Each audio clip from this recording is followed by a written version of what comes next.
നൂറ്റാണ്ടുകളുടെ ഇഴയെടുപ്പത്തിലൂടെ രൂപം കൊണ്ടതാണ് ഒമാനും കേരളവുമായുള്ള ഹൃദയബന്ധം. ചേരമൻ പെരുമാളിനെ പോലും ആകർഷിക്കുമാറ് ഈ ബന്ധത്തിന് ചരിത്രത്തിന്റെ ഈടുറ്റ പിൻബലവുമുണ്ട്. അറബിക്കടലിന്റെ സാന്നിധ്യം ഈ ബന്ധത്തെ ഊട്ടിയുറപ്പിച്ചിരിക്കണം. കേരളത്തിന്റെ അതേ ഭൂപ്രകൃതിയും ഋതുമാറ്റങ്ങളും പറിച്ചുനട്ട സലാല പോലുള്ള പ്രദേശങ്ങളാണ് ഒമാന്റെ കൈമുതലും. അസ്സലാമു അലൈക്കും. ഇന്നും ടീടോക്ക് ഒമാനിൽ തന്നെയാണ്. കേരളവുമായി ആത്മബന്ധം പുലർത്തുന്ന നിരവധി ഒമാനികളുണ്ട്. കുടുംബത്തിന്റെ ഊഷ്മളത കാത്തുസൂക്ഷിക്കുന്നവർ. കേരളത്തിന്റെ വേരിലും മുദ്രയിലും വല്ലാതെ അഭിമാനം കൊള്ളുകയാണിവർ. നാളികേരത്തിന്റെ നാട്ടിൽ ഒമാനികൾക്കും ഒരിടം നൽകുന്ന കേരളത്തിന്റെ ആ ഉദാരതയുണ്ടല്ലോ, അത് നെഞ്ചോട് ചേർത്ത് കാത്തുസൂക്ഷിക്കുകയാണിവർ. ഒമാന്റെ മണ്ണിൽ ജീവിക്കുമ്പോഴും ഉള്ളിൽ കേരളത്തിന്റെ പച്ചപ്പും നന്മയും സൗഹൃദവും കാത്തുസൂക്ഷിക്കുന്നവർ. കേരളത്തിന്റെ സംസ്കൃതിയെക്കുറിച്ചും ഇവർക്ക് അഭിമാനം മാത്രമേ ഉള്ളൂ. മലയാള ഗാനങ്ങളും സിനിമയും താൽപര്യത്തോടെ നോക്കിക്കാണുന്ന ഈ ഒമാനികൾക്ക് തങ്ങളുടെ രണ്ടാം വീട് തന്നെയാണ് ഇന്നും കേരളം. മലയാളി പേരുള്ള ഒമാനികളുടെ തുറന്നു പറച്ചിലാണ് ഇത്തവണ ടീടോക്കിന്റെ ഉള്ളടക്കം. ഒമാനും കേരളവുമായുള്ള ബന്ധം, അതാണ് ഇന്നത്തെ ടീടോക്കിന്റെ ചർച്ചാ വിഷയം. Come let's chat on tea talk. ഞാൻ നിങ്ങളോടൊപ്പം ക്രിസ്.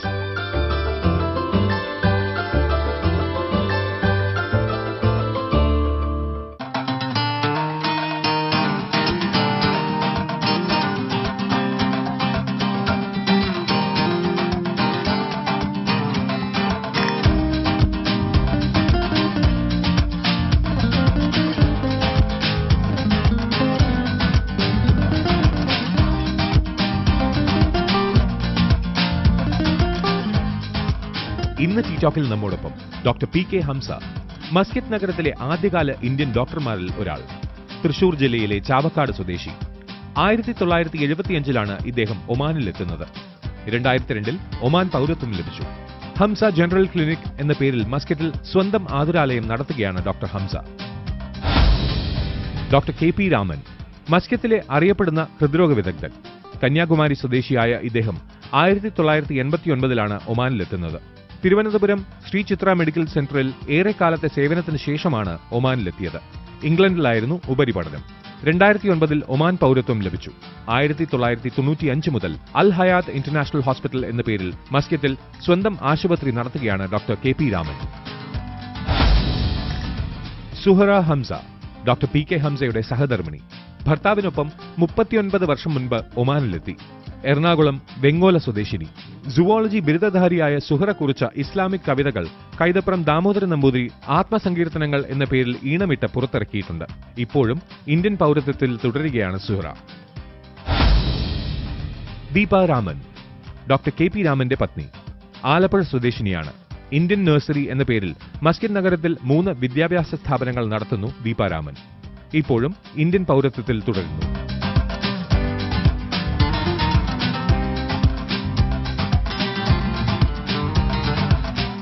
ഇവിടെ 40 വർഷത്തെ ഒരു ജീവിതം, ആ ഒരു ജീവിതത്തിനേക്കാളും ഉപരി ഇവിടത്തെ ഒരു നാഷണലായി മാറി. ശരിക്കും അതിലേക്ക് തന്നെ വരാം. അത് എങ്ങനെയായിരുന്നു ആ ഡിസിഷൻ? അതായത് ഇവിടുത്തെ ഒരു നാഷണൽ ആകണം എന്നുള്ള ഡിസിഷൻ എടുത്തത് എങ്ങനെയായിരുന്നു? In fact one of my patients, doctor, you've been here several years, you know? I said, yes. I think you should become an Omani. I said, I don't feel like that now. I am living here, there is no problem, then why should I become an Omani? No, doctor, you've been here, it is an honor that you should be here because you've been serving this country all these years. So you should become an Omani, you should try for that.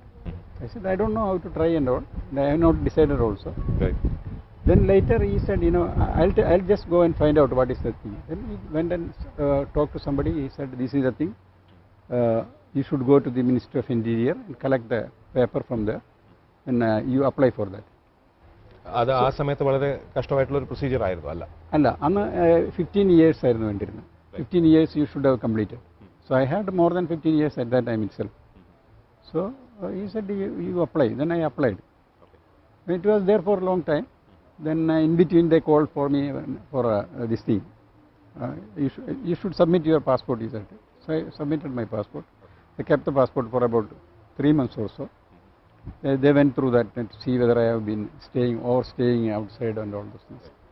So finally they decided to process the paper. എത്ര കാലം എടുത്തു ഈ ഒരു? It actually took about 3 to 4 years to complete it.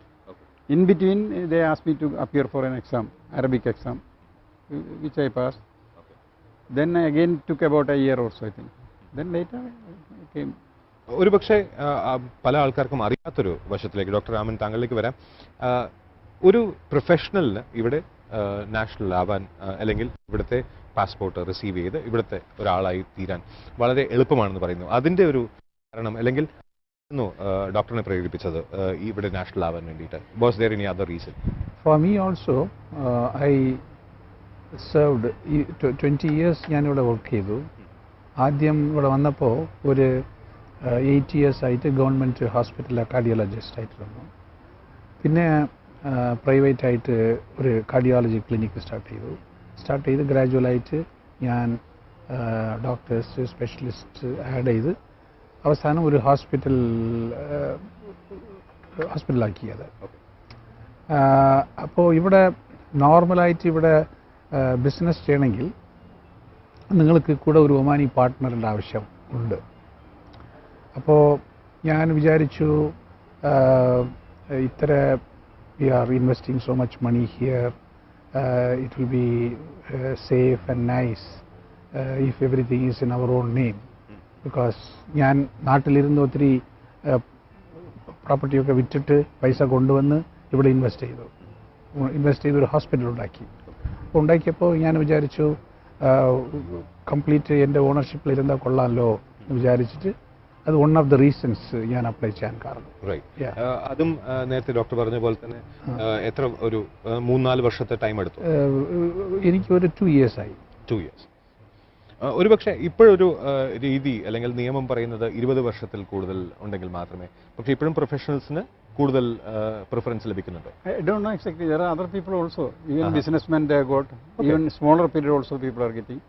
So what I am saying, basically what they are looking into, the potential of the person. No, he should not be a burden for the country. He should be self-sustaining. You know, he should have a profession. He should be earning. So you come here and then say, I am a pauper. The government should help me. See, that sort of thing probably they may not like. For any country they will not like. So ഒരു social security അതായിരിക്കാം അതിന്റെ. That is one of. He should be healthy. Yeah, right. He should be healthy. Yeah, that is also very important. Very important. There is a medical examination. Yes. A medical checkup. Complete on. Well educated. Well educated. These are all they and want. You have given something to the society, and you are also going to give more to the society. Exactly. So സമൂഹം വളരാൻ വേണ്ടി സഹായിക്കുന്ന ഒരു വ്യക്തിക്ക് ഇവിടെ കൂടുതലായിട്ടുള്ള preference ലഭിക്കുന്നു. അത് പ്രൊഫഷണൽ എന്നല്ല, എല്ലാത്ത രീതിയിലും നോക്കാറുണ്ട്. ഈ സംവാദം അല്പനേരത്തിൽ തുടരാം. ടീ ടോക്കിൽ ഞാൻ നിങ്ങളോടൊപ്പം Chris. Be back in a short while.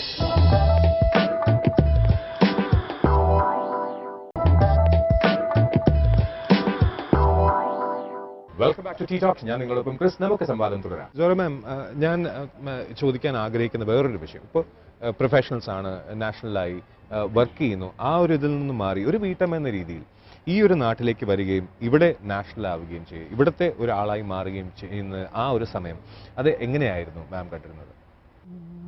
To be frank, എനിക്ക് എൻ്റെ മനസ്സിന് അത്ര, എൻ്റെ ഹസ്ബൻഡ് ഈ സജഷൻ പറഞ്ഞപ്പോൾ I was not ready and I was really worried. He persuaded me to become Omani. I said, I am not courageous. I am just a housewife, nothing. So I am not courageous. He persuaded me to go to the office. So I went with him. Had to obey the husband also. Huh? So I went with him, and as soon as they saw me in the office, they were sitting there. I was, don't come here. Come after 5 years. That's the rule. So I came back. ഈ നാട്ടിനെ സ്നേഹിക്കുന്നത്, ഇപ്പോൾ അമ്മയും പോറ്റമ്മയും നമ്മൾ പറയുന്നത്, പ്രവാസിക്ക് അമ്മയും പോറ്റമ്മയും എന്ന് പറയുന്നത് പോലെ നാടിനെ എത്രയാണ് മിസ് ചെയ്യുന്നത്? 100%. Yeah. How about you? Why not? നാട്ടിനെ മിസ് And ചെയ്യുന്നത്? I love I this. don't miss anything. And As it is, you know. he is a different person, even though he is my husband. We are two different souls. Yeah, the reason is very Yeah. simple. Very Let simple. him talk. Okay. Our mother, our own mother. Right. It's okay that we don't say that mother is not there. I don't like my mother. It's not whether you like it or not. It's a fact. Mother is there. We like my mother. But you know, where you live and work, where you are happy, that is the place you live. You got it. So അങ്ങനെ ഒരു miss ചെയ്യുന്ന ആ ഒരു aspect ഇല്ല. അങ്ങനെ missing ഒന്നുമില്ല. I don't miss anything because I don't What have my I said, parents. sorry, 1 minute. What I said is that I love 100% that country. I love 100% this also, because this is my potamma. This That's is my വേർതിരിച്ച് original. കാണാൻ താല്പര്യമില്ല. This is basic thing is that I don't have my mother or father now alive. So I don't have that kind of attachment to somebody there. I go and see. If I don't see them, they will be also worried. Nobody is worried. So if I go there, they are happy. There are a lot of relatives and all. They like me. ബന്ധുക്കളുടെ കാര്യം പറയുമ്പോൾ മാമിനോട് ചോദിക്കേണ്ട ഒരു കാര്യം, ഇവിടെ ഒരു national ആയതിനു ശേഷം ബന്ധുക്കളെല്ലാവരും അവർ വേറൊരു നാഷണലായി എന്ന് പറഞ്ഞ അവരുടെ റിയാക്ഷൻ എന്തായിരുന്നു? അങ്ങനെ അവർക്കങ്ങനെ വലിയ അഭിപ്രായ വ്യത്യാസം എന്താന്ന് അറിഞ്ഞിട്ടില്ല എന്നുള്ളതാണോ അതോ? ഇല്ല, അവർക്കറിയാം. And they are very proud because ഇത് കിട്ടണമെന്നുണ്ടെങ്കിൽ you have to be something, you know. So that way, you know, they are very happy that, you know, and they are very proud. They are very proud to say that, you know, he has been offered this nationality, you know, which is a big honor for us. ഇപ്പോഴും നാട്ടിലുള്ള ഒരാള് ഇവിടെ വന്ന് കാണുമ്പോൾ ജീവിത രീതി വേറെയാണ്, ശൈലി വേറെയാണ്, എല്ലാം അങ്ങ് മാറിയിരിക്കുകയാണ്. ഇവിടുത്തെ ഒരു രസകരമായിട്ടുള്ള ഒരു കാര്യം ഞാൻ കേട്ടിട്ടുള്ളതെന്ന് പറഞ്ഞാൽ വളരെ അധികം വിനയമുള്ള ആൾക്കാരാണ് ഒമാനികൾ. ഒമാനിലുള്ള നാഷണൽസ്, ഇവിടെയുള്ള നാച്ചുറലൈസ്ഡ് ആയിട്ടല്ലാത്ത അവർ വളരെ വിനയപൂർവ്വം ഇപ്പോൾ ഒരു വണ്ടി ഇടിച്ചു കഴിഞ്ഞാൽ അരമണിക്കൂർ ഇവർ സുഖമാണോ എന്നെല്ലാം ചോദിച്ചു കഴിഞ്ഞിട്ട് പിന്നെയാണ് വണ്ടി ഇടിച്ചിട്ടുള്ളത്. അപ്പോൾ ഇവരുടെ സമീപനം എങ്ങനെയായിരുന്നു? അതായത് മറ്റു രാജ്യത്തു നിന്ന് വരുന്ന ഒരാൾ ഇവിടെ വന്ന്, അല്ലെങ്കിൽ ഇന്ത്യയിൽ നിന്ന് വരുന്ന ഒരാൾ ഇവിടുത്തെ നാഷണൽ ആവുമെന്ന് പറഞ്ഞാൽ അവരെങ്ങനെയാണ് സ്വീകരിക്കുന്നത്? Absolutely no problem. Absolutely no. Very happy, because that's what I said, you know. The first thing, the suggestion came from one of the patients. Okay. The patient, he suggested, why don't you become... In fact, I was not thinking about it at all. Right. Then he just put it, the idea, you know, because I knew this is not easy, very difficult thing. Right. So as if he is saying that somebody will give you free. It is not like that. There are a lot of criteria. He doesn't know that.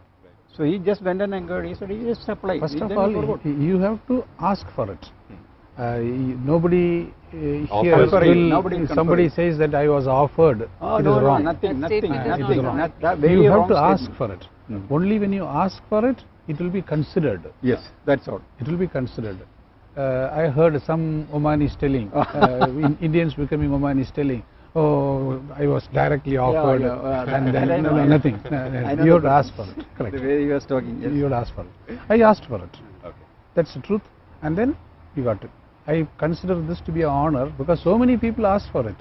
Thousands of people ask for it. But the percentage who will get maybe probably less than 1%. Yes. Am I right? This is true. This is true. Absolutely. ഇവിടെയുള്ള ഇപ്പൊ national ആയതിനു ശേഷം നാട്ടില് എങ്ങനെയാണ്? ഇപ്പോൾ Omani passport ആയിരിക്കും താങ്കൾ use ചെയ്യുന്നത്. ഇപ്പൊ നാട്ടിൽ എങ്ങനെയാണ്? നാട്ടിൽ പോകാൻ സാധിക്കുമോ? അവിടെ പോയി നിൽക്കാൻ? ഒരു പ്രശ്നമില്ല. PIO കാർഡ് എന്ന് പറഞ്ഞൊരു കാർഡ് നമുക്ക് ഇഷ്യൂ ചെയ്യുന്നതിന് കൂടെ നമ്മൾ ഇന്ത്യൻ എംബസിയിൽ ആവശ്യപ്പെട്ട് കഴിയുമ്പോൾ നമുക്ക് തരുത്.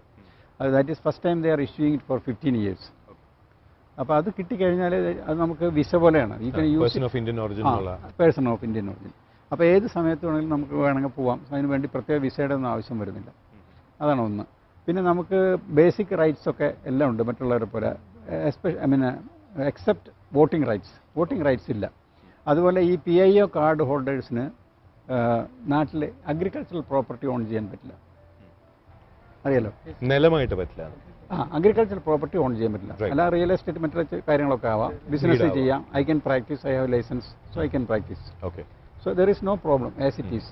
പക്ഷേ ഇത്ര സമയം മാത്രമേ നാട്ടിൽ നിൽക്കാവൂ പാസ്പോർട്ട് ഹോൾഡർ. 180 days കൂടുതൽ നിൽക്കുകയാണെങ്കിൽ ഓവർ സ്റ്റേ കഴിഞ്ഞാൽ you should inform the reserve bank of India. കാരണം അത് അവർക്ക് മറ്റേ ഈ ടാക്സിൻ്റെ മറ്റുള്ള കാര്യങ്ങളൊക്കെ ആയിരിക്കും എന്ന് വിചാരിക്കും. അപ്പോൾ അത് ഇൻഫോം ചെയ്ത് കഴിഞ്ഞാൽ if you want you can stay also. അങ്ങനെയുണ്ട്. ഇപ്പോൾ ഇവിടെ ഒമാനെ സംബന്ധിച്ചിടത്തോളം ഈ റെസിപ്രോക്കൽ അറേഞ്ച്മെൻ്റ് ഇല്ല. അതായത് ഇവിടെ ഡുവൽ സിറ്റിസൺഷിപ്പ് എന്ന് പറയുന്ന അറേഞ്ച്മെൻ്റ് ഇല്ലാത്തതുകൊണ്ട് നമുക്ക് ഡുവൽ സിറ്റിസൺഷിപ്പ് കിട്ടില്ല.